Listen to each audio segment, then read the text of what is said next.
మొట్టమొదటిగా మా గురువుగారైన పాండ్రమ్మ గారికి నా ఆత్మ ప్రణామాలు.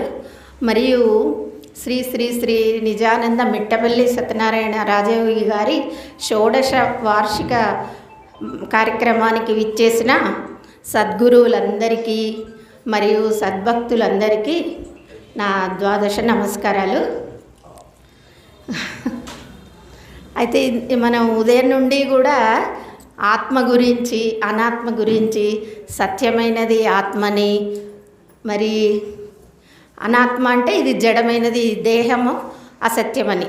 మరి మనము ఇంతకుముందు ఆధ్యాత్మిక జీవితంలోకి రాకముందు ఎన్నో పూజలు, పారాయణాలు, లలిత పారాయణాలు, విష్ణు సహస్ర పారాయణాలు అన్నీ కూడా చదువుకున్నాం.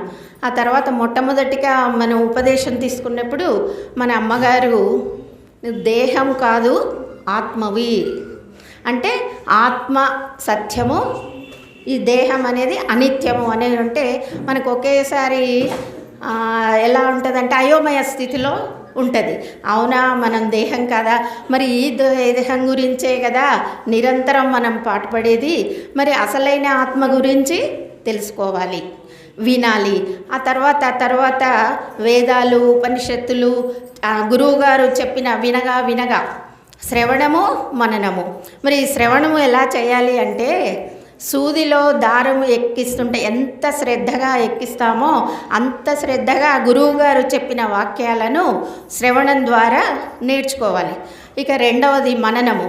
మరి మననాన్ని మళ్ళీ చెప్పిన వాక్యాన్ని ఎంతో భక్తిగా, మళ్ళీ అక్కడి నుంచి వెళ్ళగానే మళ్ళీ ఇంటికి పోయినాక కూడా ఎంతో భక్తిగా దాన్ని పదే పదే స్మరణలోకి తెచ్చుకుంటే అప్పుడు న్యూస్ పేపర్లా ఉన్న మన మనస్సు అంట, మన మహానుభావులు యోగులు చెప్తారు, మన మనస్సు న్యూస్ పేపర్ లాగా ఉంటుందంట.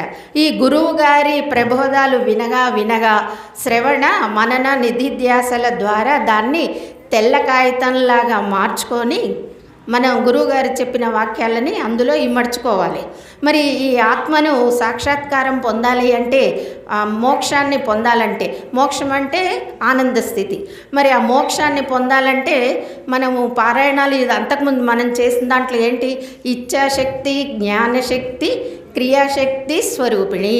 మనం ఎంతగా ఉండాలంటే మనం ఫస్ట్ ఏంటిది, ఇచ్ఛాశక్తి.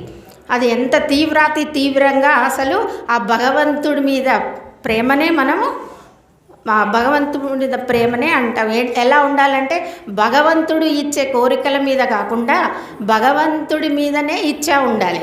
ఆ భగవంతుడి అనుగ్రహంలో గురువుగారు వచ్చి మనల్కి మోక్షాన్ని కలిగిస్తారు. ఎలా ఈ విధంగా ఉండాలి, ఇలా ఆచరణలో పెట్టుకోవాలి అని ఇచ్ఛాశక్తి ద్వారా తెలుసుకోవాలి. ఇంకా రెండవది క్రియాశక్తిలో మనకు క్రియ, కర్మ రెండూ ఉంటాయి. మరి కర్మ అంటే మనం ప్రయత్నపూర్వకంగా చేస్తే అది కర్మ, మనకు తెలియకుండానే మన లోపల జరుగుతుంది, అది క్రియ. ఎలా అంటే శ్వాసక్రియ, జీర్ణక్రియ, విసర్జన క్రియ, ఇలా మనలోనే మన ప్రమేయం లేకుండా క్రియాశక్తి జరుగుతుంది. ఇక మూడోది జ్ఞానశక్తి. మరి మన గురువులు ఏం చెప్పారు, మనలోనే ఆత్మ ఉందన్నారు.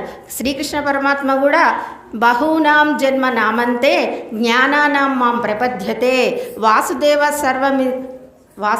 సర్వమితి సమహాత్మ సుదుర్లభ అని చెప్పారు. మరి మొదలు మనలో ఆత్మని తెలుసుకొని మళ్ళీ సర్వాత్మ భావన రావాలి. సర్వము అంతటా అన్ని జీవరాశులందు కూడా అంతటా కూడా ఆ పరమాత్మే ఉన్నారని జ్ఞానశక్తి ద్వారా తెలుసుకొని ఆ మోక్షాన్ని పొందాలి. జై సద్గురు బ్రహ్మరాజుకి అందరికీ జై గురు. మరిన్ని ఆధ్యాత్మిక రహస్యాల కోసం అచల బోధ, ఆత్మబోధ, భగవద్గీత, అలాగే పండుగల్లో దాగిన అర్థాలు, అంతరార్థాల కోసం మరియు యోగము, ధ్యానము మొదలైన అనేక ఆధ్యాత్మిక తెలుగు ప్రవచనాల కోసం క్రింద ఉన్నటువంటి రెడ్ కలర్ సబ్స్క్రైబ్ బటన్ను క్లిక్ చేయండి. అలాగే ప్రక్కనే ఉన్నటువంటి గంట సింబల్ను నొక్కండి. అలాగే ఈ వీడియో మీకు నచ్చినట్లయితే లైక్ చేయండి మరియు షేర్ చేయండి. జై గురు.